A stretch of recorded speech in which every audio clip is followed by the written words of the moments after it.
Hello there. This week I've been taking a look at some Greek wines, and no review of Greek wines would be complete without a look at Retsina, the very particularly Greek wine. This is Anastasia Fragou's Old Vines Retsina. There's no vintage on the label anywhere, but I note there's a lot number that is lot 0221, so I'm assuming this is from the 2021 vintage, which would be a reasonable conclusion to draw from that, I think.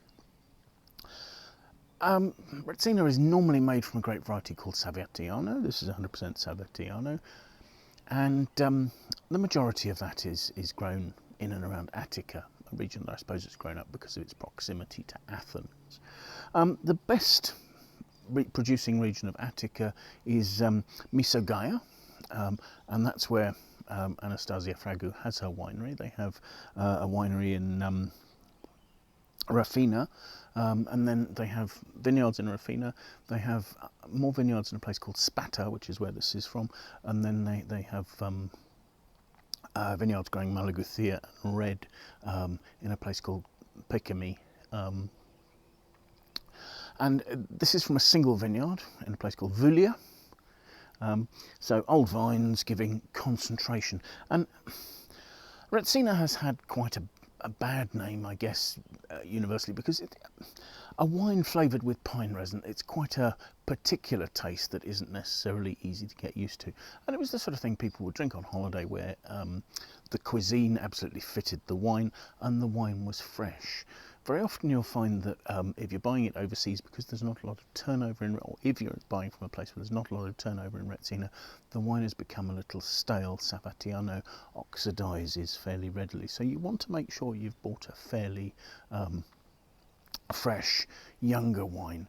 But that can be helped by having old vines making a slightly more concentrated sort of style. Anastasia took over her winery from her father Constantine in 1999, and she and her husband, the aptly named Dionysus, run that, and they're producing modern high quality wines. I suspect that the quality improved quite a bit since they took over in 1999. The winemaking here, the fruit is entirely picked into small shallow cages so that it's not bruised. So picked by hand. At the winery it's destemmed, lightly crushed, and all chilled down to 8 degrees C. And it's kept for several hours at 10 degrees just to give some pre-fermentation maceration, just to take a little bit of the flavour out of the skins. And then during fermentation going on in tank at relatively cool temperature, the pine resin is added. The wine ages in tank afterwards for about 3 months with the yeast lees in there to sort of round out the style a bit more. And then it's bottled relatively young, so there's not a huge amount of complex processing going on here. But the point is, you've got concentrated fruit, you've got that little bit of extra aging, you've got the pre-fermentation maceration to take a little flavour out of the grape. So hopefully you've got plenty to balance the quite strong flavours of the pine resin in there as well. So let's have a look at it, shall we? First thing we've got is you've got quite a deep, almost sort of very pale golden yellow colour there. Swirling it, I mean, I barely need to swirl it. The pungency of the pine aromas is very obvious. There's a slight citric freshness,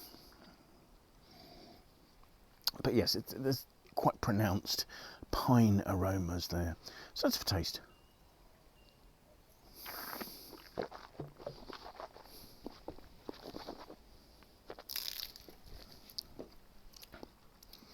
So you have strong aromas of that quite green, sappy pine there, and they're balanced by a fairly rich, almost slightly stone fruit note behind that. There's fresh acidity that's lifting everything, and then towards the finish the pine takes over again and starts to provide a certain amount of structure. You have something that almost tastes like sort of halva, both in terms of the sort of texture and the flavour there. The alcohol's at 13%, it's not overtaking anything there, but yeah, I mean, certainly the pungency of the wine is not going to be for everybody. I think it's a wine that always tastes best in its local environment, with the right food and with the right backdrop, when it's not raining, for instance. But that's a cleanly made wine. It's got some richness in the fruit that's balancing the pine. It's not allowing the pine to overtake, and there's not stale wine behind it. So I think that's a really nice combination. It's certainly characterful, it's very, very different, and well worth a try at least once. So thank you very much for listening.